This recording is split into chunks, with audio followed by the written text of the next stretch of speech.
War. Kilala bilang unang digmaang pandaigdig. Nagsimula ito noong ika-28 ng Hulyo taong 1914 matapos ang pagpatay kay Archduke Franz Ferdinand ng Austria na nauwi sa isang madugong digmaan sa buong Europa na tumagal ng 4 na taon. Sa 4 na taong digmaan, ang bansang Germany, Austria-Hungary, Bulgaria at Ottoman Empire ay nagsanib puwersa bilang Central Powers. Ngunit ito ay nilabanan ng Allied Powers na kinabibilangan ng bansang Great Britain, France at Russia. Pero ano nga ba ang pangunahing sanhi ng digmaan? Ano ang naging epekto nito sa atin? At sino nga ba ang tunay na nanalo sa digmaan? Sa video ito ay pag-usapan natin ang simula at ang pagtatapos ng unang digmaang pandaigdig. Kaya't simulan natin.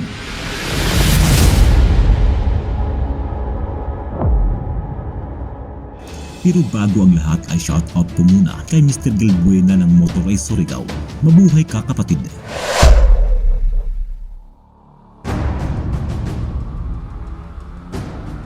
Bago pa nagsimula ang madugong digmaan, nagkaroon na ito ng mga tensyon sa iba't ibang bahagi ng Europa. Nasyonalismo ang pangunahing dahilan bago pa ang digmaan. Dahil dito, ang mga makapangyarihang bansa at kaharian doon ay patuloy sa pagpapalakas ng kapangyarihan, kasama na riyan ang pagkakaroon nito ng komplikadong alyansang militar at politikal. Pagsapit ng buwan ng Hulyo taong 1914, ang mga makapangyarihang bansa sa Europa ay nahahati sa dalawang koalisyon. Ito ay ang Triple Entente o Allied Powers noong 1907 na kinabibilangan ng mga bansang Great Britain, France at Russia. Ang ikalawa ay ang solidong alyansa ng Germany, Austria-Hungary at Italy o tinatawag na Triple Alliance o Central Powers noong 1882. Sa patuloy na namumuong tensyon, nagkaroon ng alitan sa pagitan ng Austria-Hungarian Empire at Serbia dahil sa pag-angkin nito sa mga rehiyon ng Bosnia at Herzegovina. Noong ika-28 ng Hulyo taong 1914, naganap ang isang pangyayaring magpapasiklab sa digmaan. Sa panahong iyon, ang tagapagmana sana ng kapangyarihan ng imperyo ng Austria-Hungary na si Archduke Franz Ferdinand ay bumisita sa sentro ng Bosnia, ang Sarajevo, Bosnia, sa hindi inaasahan. Habang nakasakay sa kanilang sasakyan kasama ang kanyang asawang si Sophie, bigla silang sinalakay ng mga revolusyonaryong grupo na tinatawag na The Black Hand. Binaril at napatay ito ni Gavrilo Princip na isang revolusyonaryong Bosnian Serb. Layunin ng grupo na wakasan ang pamamahala ng Austrian Empire sa rehiyon ng Bosnia at Herzegovina. Bagamat walang kinalaman ang gobyerno ng Serbia sa mga pangyayari, isinisi ito ng pamahalaang Austria sa gobyerno ng Serbia. Dahil dito, sinasamantala ng imperyo ng Austria ang pagkakataon upang makapagdeklara ng giyera laban sa Serbia. At di nga nagtagal, nagdeklara ng digmaan ng Austrian Empire laban sa Serbia. Bilang tugon ng Serbia, naghanda ito para sa paparating na giyera. At dahil kaalyansa nito ang bansang Russia, nagpadala ito ng pwersang militar upang maprotektahan ang Serbia. Habang ang Austria naman ay humingi ng suporta sa isa pang makapangyarihang bansa, ang Germany. Bilang suporta, binigyan ng 12 oras ng Germany ang Russia upang alisin ang kanilang hukbong militar sa Serbia. Ngunit sa kasamaang palad ay hindi tumugon ang Russia.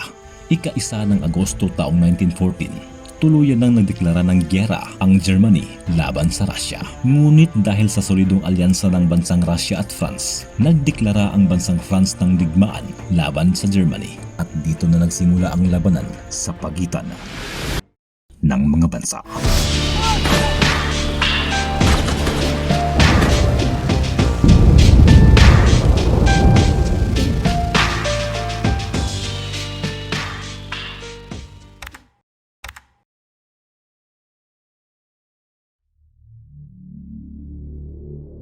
Ang unang hakbang ng bansang Germany. Kinabukasan ay sinimula ng bansang Germany ang opensiba laban sa Russia at France. At para maging epektibo ang kanilang opensa, humingi ng pahintulot ang Germany na makadaan sila sa isang neutral na bansa.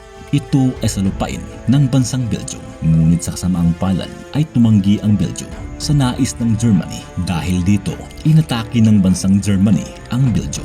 noong ika-3 ng Agosto taong 1914. Alam niyo ba na isa sa mga sundalong umatake sa Belgium ay ang nooy si Adolf Hitler, na sa panahong iyon ay hindi pa gaanong kilala si Hitler.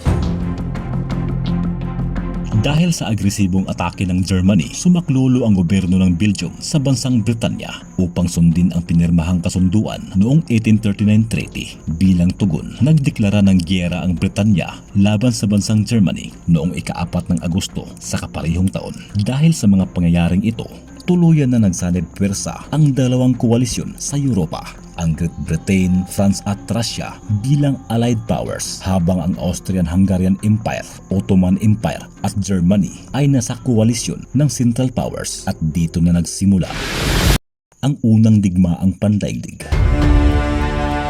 Sa kabilang dako ng mundo sa kontinente ng Asya, habang abala ang Germany sa pagkikipaglaban sa Europa, nagdesisyon ang mga Hapon na pumanig sa Allied Powers. Nagka-interes at sinamsam ng mga Hapones ang mga pagmamay-ari ng Germany na nakabase sa lupain ng China. Ito ay upang mapalawak ang kanilang nasasakupan, habang ang bansang Italy at ang isang neutral na bansang Estados Unidos ay sumali na rin sa digmaan, kampi sa alyadong pwersa.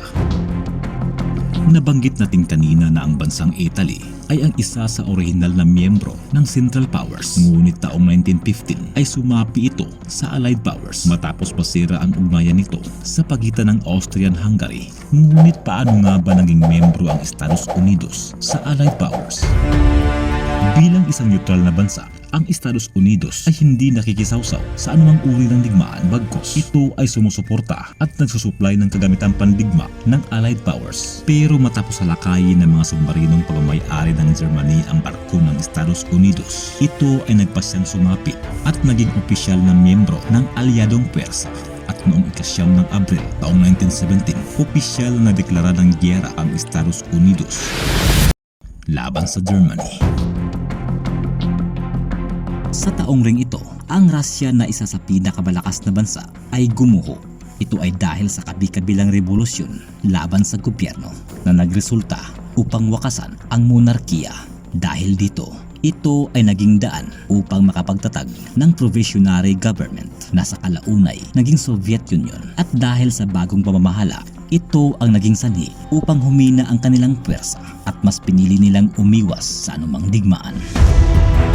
Sa patuloy na digmaan sa pagitan ng dalawang koalisyon, isa-isang bumagsak ang mga kaalyado ng Germany dahil sa kawalan ng pundot kagamitang pandigma, dahilan kung bakit sila natalo sa digmaan.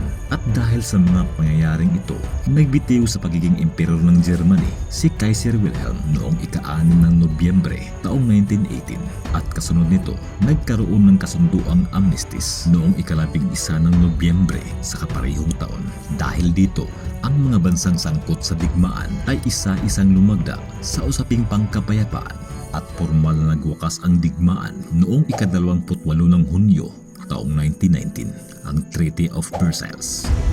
Bagamat naging matagumpay ang naging kasunduan, naging masalimuot at lalong nagpahirap naman ito sa panig ng Germany dahil isinisi sa Germany ang pagkakaroon ng digmaan. Ipinagbayad ang Germany sa halagang 55 bilyon bilang bayad nito sa mga napinsala, dahilan kung bakit bumagsak ang ekonomiya ng Germany. Inalisan sila ng karapatan na magkaroon ng mga kagamitang pandigma tulad ng mga tangke, artillery at maraming bilang ng mga sundalo. Kasunod nito'y naitatag ang Liga ng mga Bansa na layuning mapanatili ang pandaigdigang kapayapaan.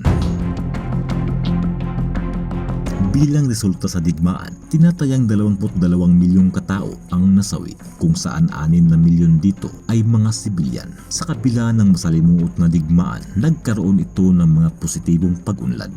Lumago ang teknolohiya, siyensya, transportasyon, komunikasyon at medisina. Sa digmaan ring ito, nagkaroon ng mga pagbabago sa mga karapatan ng kababaihan dahil sa pagkakapantay-pantay nito ng kakayahan katulad ng mga kalalakihan. Nagkaroon ng panandaliang kapayapaan ang mundo, ngunit matapos lamang ang ilang dekada, naukit sa puso't isipan ang galit at paghihiganti ng mga Aleman. Isa sa mga ito ay si Adolf Hitler, na dahil sa kanyang kakayahan, pinagbuklod-buklod niya ang mga nanggagalaiting Aleman upang mahikayat nitong lumabang muli. At matapos ang ilang mga taon, muling nagkaroon ng mas madugo at mas marahas na digmaan ang napipintong pagpasok ng ikalawang digmaang pandaigdig.